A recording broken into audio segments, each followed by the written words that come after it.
If children aren't focusing or interested in learning, it's probably not because they're lazy. And it's probably not because you need better behavior management or to develop deeper relationships with the children you teach. It might be because they're not curious. Hello and welcome to Blooming Curious, the podcast dedicated to reimagining early childhood education through the power of curiosity.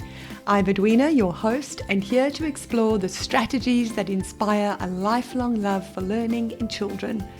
So if you're homeschooling or you're a curious educator looking for creative, meaningful ways to engage children and move beyond the talk and chalk traditional classroom approach, then this is the place for you. If children aren't focusing or interested in learning, it's probably not because they're lazy. And it's probably not because you need better behavior management or to develop deeper relationships with the children you teach. It might be because they're not curious. And before you panic, this is not about turning your classroom or homeschool upside down or abandoning structure. In fact, the real solution might be combining something very old with something very responsive. I keep seeing teachers and parents everywhere saying the same thing. Children won't start. They refuse. They're distracted. They can't focus. They don't care. And I totally understand the frustration. But here's what I've noticed over the years teaching K-2. When children are genuinely curious, focus is really the problem. Structure isn't the problem. Content isn't the problem. The problem is when learning has no ignition point, when there's nothing to spark interest. Because remember, we are up against screens nowadays. Recently, as you know, if you've been following me for a while, I've switched from a traditional teaching model to a classical education model. And I'll do more episodes on classical education in future. But as you know, if you've been following me for a while, I'm a big fan of inquiry-based learning. And so I've been looking at how inquiry-based learning fits into classical education. And I've been pleasantly surprised at how these two approaches actually complement each other. Thank goodness. Now stay with me until the end when I'm going to introduce you to a framework to help you implement everything I'm telling you today. Now, we tend to think of education in three camps. There's the traditional, which is being taught in most schools right now, which is based very much on the industrial style model of teaching. And I'm not focusing on that here today. Classical education, which is really the old way of teaching. It's structured, it's content-rich, it's teacher-led. And then there's inquiry-based learning, which is more responsive, it's child-led, sort of, and it's curiosity-driven. But what if disengagement is happening because we're separating what actually belongs together? Now, there's a thought. Classical education, you see, focuses on building a strong, coherent knowledge base, strong language, rich stories and ideas, and cognitive challenge, as well as structure. And all these things I'm intuitively a huge supporter of. But without curiosity, it can just become compliance-driven learning.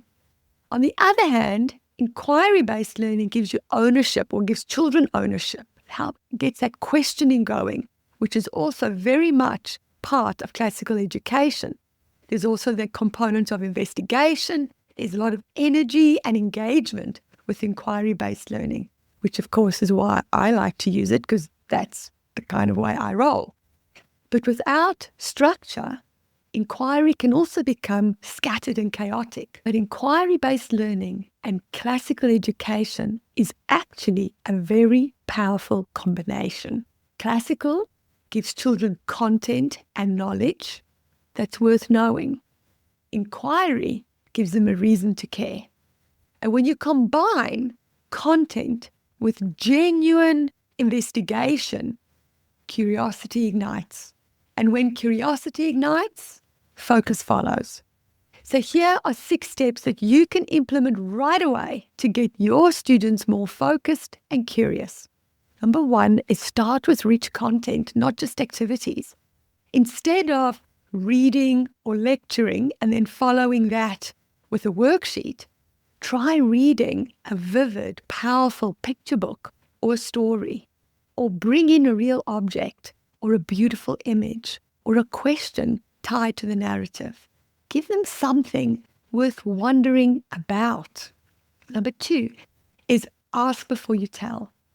After you've introduced the content, ask, what do you notice? What do you think is happening? Why do you think that?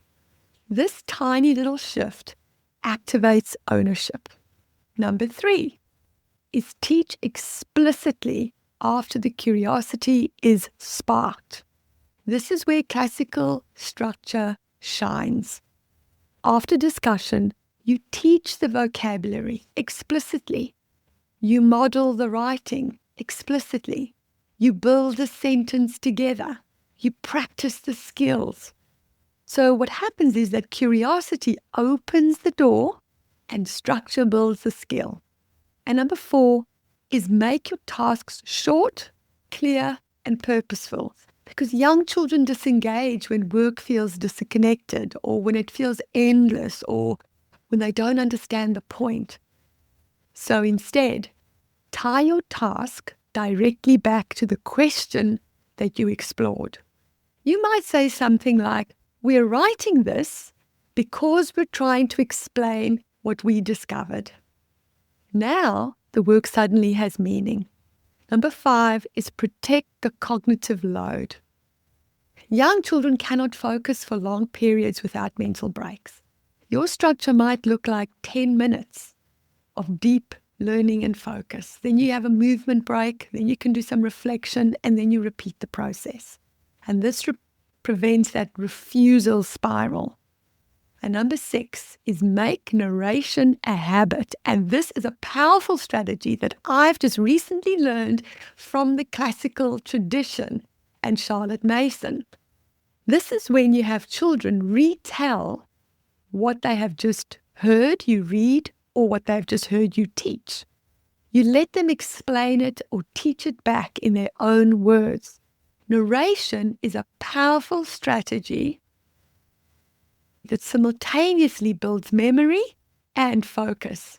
And I've been seeing just how powerful this is in my very own class with my little kindies over the past 3 weeks. So if you want children to focus, give them something worth focusing on. This is exactly why I created Curiosity Without Chaos. Not to make learning louder or to pile more onto your plate, but to show you how to design learning that ignites curiosity while still keeping structure, calm, and clarity. And Curiosity Without Chaos is going to help you integrate your planning. It's going to help you structure inquiry calmly and without overwhelm. And if your biggest struggle right now is getting your children to engage and focus, then Curiosity Without Chaos might be just what you need. Get the link in the show notes or in the description if you're on YouTube. And thanks so much for listening. If you appreciate this episode or the content that I create, then please leave a review on Apple or Spotify or wherever you listen to podcasts. That will really help the show be discovered. So until next time, take care of yourself and be blooming curious.